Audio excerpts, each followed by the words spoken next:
கொண்ட அண்ணன் தம்பி யாரும் இல்லை. தன்னை போல என்னை எண்ணும் நீயும் நானும் ஓர் தாய் பிள்ளை. தம்பி உந்தன் உள்ளந்தானே அண்ணன் என்றும் வாழும் எல்லை.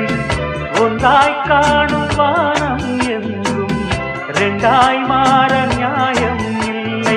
கண்ணோடுதான் உன் வண்ணம், நெஞ்சோடுதான் உன் எண்ணம். முன்னேறு நீ மென்மேலும், என் ஆசைகள் கைகூடும். இந்த நேசம் பாசம் நாடும் வாழ்க. தென்பதுரை வைகை நதி தினம் பாடும் தமிழ் பாட்டு. தென்பதுரை